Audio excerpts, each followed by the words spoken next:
آتے ہیں لوگ بعض جگہوں پہ، بعض لوگوں کے پاس وہ اپنے مسائل لے کر آتے ہیں۔ چاہیے تو یہ تھا کہ یہ اس کشادہ روئی کے ساتھ ان سے پیش آتا، خندہ پیشانی کے ساتھ ان سے بات کرتا کہ ان کے دل خوش ہو جاتے، روتے ہوئے آتے اور ہنستے ہوئے جاتے، پریشان حال آتے لیکن خوش طبیعت کے ساتھ، خوش دلی کے ساتھ واپس لوٹتے۔ لیکن دفاتر میں بیٹھے ہوئے لوگ، ان کے رویے، ان کا انداز ملاقات لوگوں کو پریشان کرتا ہے۔ بندہ مومن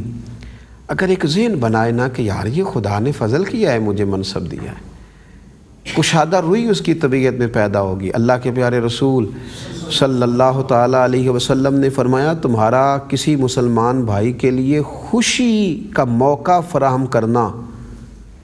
تمہیں مغفرت کا مستحق بنانے والے کاموں میں سے ایک کام ہے۔ تم اپنے بھائی کو خوشی کا موقع فراہم کر دو، اس کی مشکل کے لیے جتنی تم سے ہو سکتی ہے مدد کر دو، تم اسے خوش کر دو، اللہ تمہاری مغفرت فرما دے گا۔ تمہارے لیے موقع بن جائے گا اگر تم یہ کام کرو۔ اور پھر ایک تو یہ ہے کہ کسی کی حاجت روائی کرنا، اس کی مشکل میں اس کی مدد کرنا، اور ایک یہ ہے کہ چلو اگر کسی شخص کے ساتھ ہمارے معاملات ہیں، ہمارا لین دین ہے اور اللہ نے ہمیں گنجائش دی ہے تو سامنے والے کو تھوڑی سی آسانی کر دی جائے۔ ہمیں اللہ نے گنجائش دی ہے، کام چلتا ہے اور سامنے والا تنگ دست ہے، مجبور ہے، تو اس کے لیے اپنے دل کو بڑا کیا جائے۔ نبی کریم صلی اللہ تعالیٰ علیہ وسلم نے فرمایا جس نے کسی تنگ دست کو مہلت دی یا اس کا قرض معاف کر دیا، اللہ تعالیٰ قیامت کے دن اسے اپنے عرش کے سائے میں رکھے گا، اور فرمایا قیامت کے دن خدا کے عرش کے سائے کے علاوہ کوئی سایہ بھی نہیں ہوگا۔ اسے تھوڑی گنجائش کر دو، اس کے لیے ذرا آسانی کر دو، تھوڑی سی اگر تم اسے مہلت دے سکتے ہو، تمہارے پاس وسعت ہے تو تم اسے، میں نے دیکھا ہے مقروض آدمی بیچارہ قیدیوں کی طرح زندگی گزارتا ہے، چھپنے کو جگہ ڈھونڈتا ہے،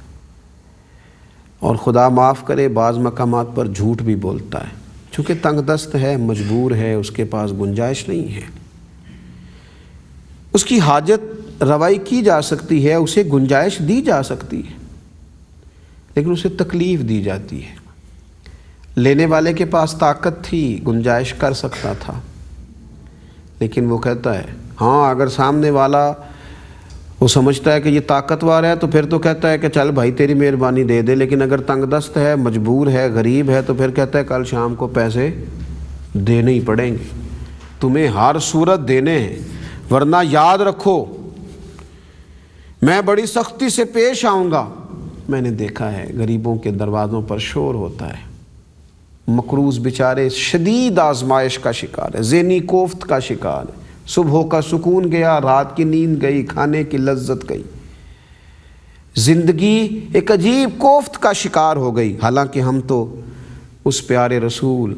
کریم رسول، مہربان رسول، رحمت للعالمین رسول صلی اللہ تعالیٰ علیہ وسلم کے ماننے والے ہیں، جنہوں نے فرمایا تھا جس شخص نے کسی مسلمان کی دنیاوی مشکلات میں سے کسی مشکل کو دور کر دیا، اللہ تعالیٰ اس کی قیامت کی مشکلات میں سے مشکلات کو دور فرما دے گا۔